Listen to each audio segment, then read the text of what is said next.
Investir dans un projet crypto, c'est une chose et le suivre en est une autre. Il y a environ plusieurs mois, dans le but de valoriser la décentralisation, le projet Monero, de par la vidéo que j'ai eu à effectuer, était, si on était dans un texte argumentatif, un argument d'autorité. Donc, vous l'aurez compris, me semble-t-il, l'apologie du Monero et de toutes les autres crypto-monnaies à caractère anonyme avait pour but de mettre en exergue l'idée de base de la création de la crypto-monnaie. En l'occurrence, le fait d'émettre des transactions de façon décentralisée et sécurisée, qui nous conduirait justement au concept de liberté financière, en l'occurrence la crypto-monnaie, substitution au système financier actuel qui lui semblerait être une prison pour tous les utilisateurs. Néanmoins, depuis 3 ans déjà, il y a une grosse faille malheureusement sur Monero qui constitue une grande référence en termes de l'anonymat dans le marché crypto. Investir dans un projet est une chose et le suivre en est une autre, car plusieurs événements peuvent justement changer le cours de l'histoire de celui-ci. Vidéo à caractère didactique, vu qu'ici il est question de mettre le point sur quelque chose justement que plusieurs personnes viennent à ignorer dans un projet crypto, en l'occurrence le suivi.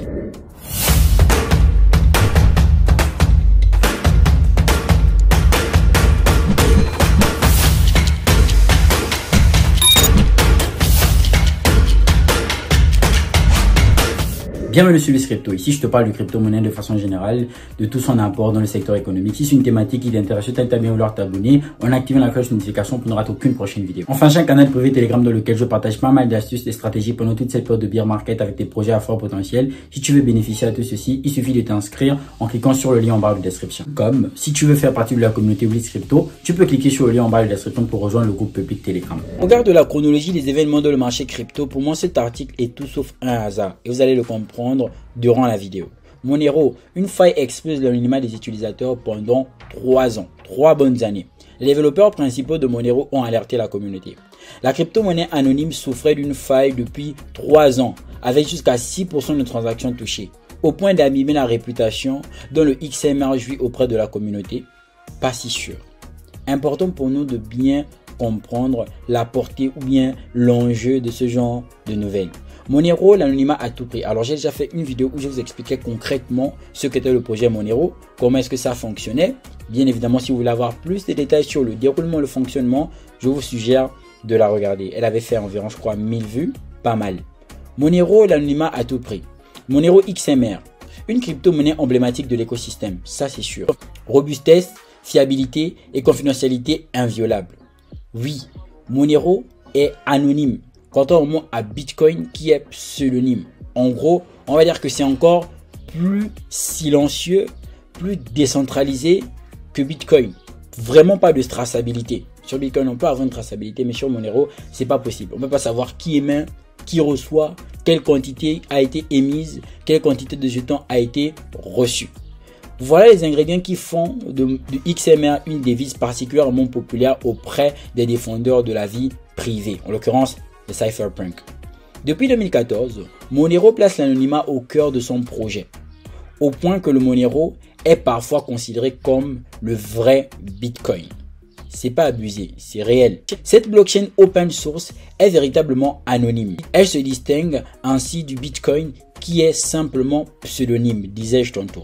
Le protocole Monero permet de cacher l'origine, le montant et le destinataire d'une transaction.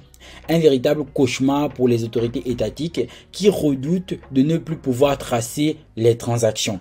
Et c'est à partir de là que ça devient intéressant. Souvenez-vous que dans les sanctions récentes émises aux utilisateurs français de par le gouvernement français, plusieurs crypto-monnaies ont été touchées. Majoritairement les crypto-monnaies à caractère anonyme, dont Monero en première position. C'est le cas de la France, justement, qui a récemment obligé Binance à interdire à ses ressortissants l'accès des dizaines de privacy coins, dont Monero fait partie.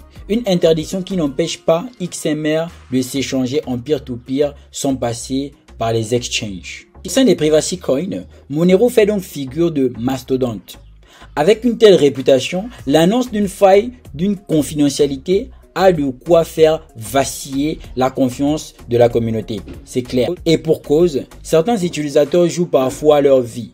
C'est le cas dans les dictatures les plus virulentes, comme en Afghanistan, où les talibans contrôlent les transactions.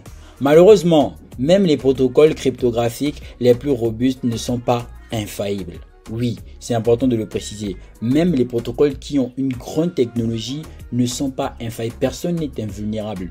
Tout le monde est vulnérable. Personne n'est immunisé. Lorsqu'on investit dans un projet, il est important d'avoir une traçabilité du projet. En gros, je parle généralement de la feuille de route. Il est important de regarder ce que le projet fait. Mais encore un peu plus loin, il est important de mettre l'accent sur la sécurité. De toujours avoir des news. De toujours être au courant de tout ce qui se passe. Car c'est vraiment ce qui pourra potentiellement sauver votre capital en cas de faille. L'information, c'est vraiment la clé. Celui qui veut gagner une guerre doit avoir l'information. Jusqu'à 6% des transactions concernées. Ainsi, pendant 3 ans, une faille dans le système de chiffrement a menacé les données de la blockchain Monero. Vous voyez que ça dure depuis 3 ans et c'est seulement maintenant qu'on en parle. Donc, ça aurait pu être pire. Précisément, la vulnérabilité concernait le protocole qui permet le mixage, donc de ne pas savoir qui est qui, des adresses lors d'une transaction, aussi appelée Ring CT. Quel est l'avenir pour Monero? C'est potentiellement la question que tout le monde devrait se poser. Certes, ce problème de sécurité est loin de tout remettre en cause. Pour autant, la popularité de Monero provient de sa réputation intraçable. Ainsi, le moindre doute sur sa sécurité a de quoi nuire l'image de XMR de manière durable. D'autant que cette nouvelle s'ajoute aux récentes inquiétudes au sujet de Monero Ordinals. Encore la possibilité de faire comme sur Bitcoin actuellement. Il va falloir regarder la suite des événements pour réellement déterminer la survie ou non de Monero. Ça peut être fou que je parle de faille et j'utilise directement survie. En réalité, il faut comprendre que dans un écosystème où la confiance a été donnée sans connaître X ou Y, lorsqu'elle est perdue, et pas seulement que dans le marché crypto, pas seulement que dans la blockchain, lorsque la confiance est perdue, c'est très compliqué, voire impossible de l'avoir à nouveau.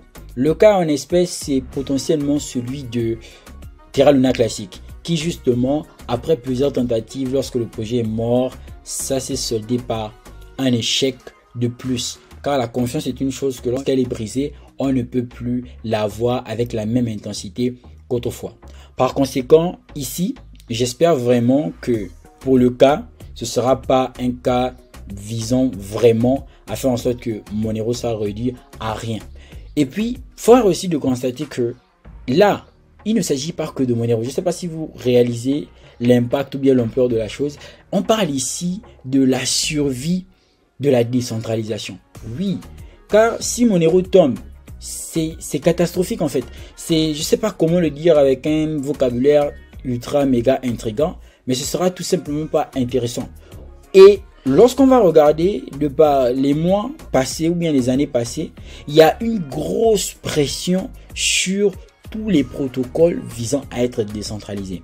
Tornado Cash, Frappé, Terra Luna Classic, rappelons que le but était de créer un stablecoin algorithmique qui allait justement rester sur le marché crypto sans nécessairement dépendre, comme tous les stablecoins actuellement, d'une banque à l'extérieur, ce qui va justement assurer son PEG.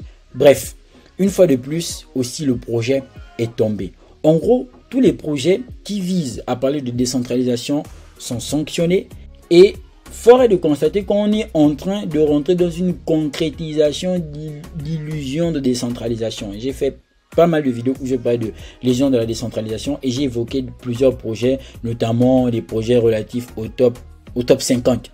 Et donc, jusqu'ici, c'est important de mettre un œil sur ça. Et le sentiment que j'ai qui est très défavorable et le sentiment qui m'intrigue, c'est vraiment cette idée de se dire que, ok, l'idée de départ, c'est de virer dans une décentralisation. Mais ça va rester plus ou moins utopique, en ce sens où tous les protocoles décentralisés, on met à ces protocoles des bâtons dans les roues.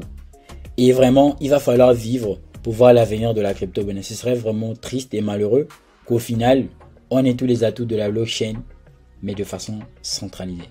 Une fois de plus, c'était WizCrypto. Je voulais attirer votre attention sur le sujet, mais surtout sur le suivi de vos crypto-monnaies. Lorsque vous investissez dans un projet, suivez toujours le projet. C'est vraiment important. Ne vous dites pas que je dors, je vais revenir dans 5 ans. Oui, il y a des projets où tu dors, tu reviens dans 5 ans. Là, je te parle de Bitcoin, je te parle d'Ethereum. Même qu'Ethereum, actuellement, Vitalik Buterin a émis ses inquiétudes sur l'utilisation de réseaux. Bref, tout ce que ça implique. Une fois de plus, restez toujours alertés alarme sur les projets dans lesquels vous investissez. Il y a des projets qui ont des bonnes technologies, qui viennent, c'est carré, et au final, ils ne respectent pas les feuilles de route, ça tourne à autre chose. Le temps que vous puissiez vous rendre compte que c'est plus bon, il serait déjà potentiellement trop tard. Vous voyez que là, pour signaler l'impact significatif sur Monero de par la faille, ça nous a pris 3 ans. Or, en 3 ans, le projet aurait pu tomber. Lorsqu'on a signalé le problème sur FTX, très franchement, c'était pas visible de tous. Il a fallu attendre des alertes, CZ, etc. Faire l'audit pour qu'on remarque que FTX, c'était un vrai merdier. Donc, il y a des protocoles qui, je dis souvent, sont déjà morts, mais l'information ne nous est pas encore parvenue.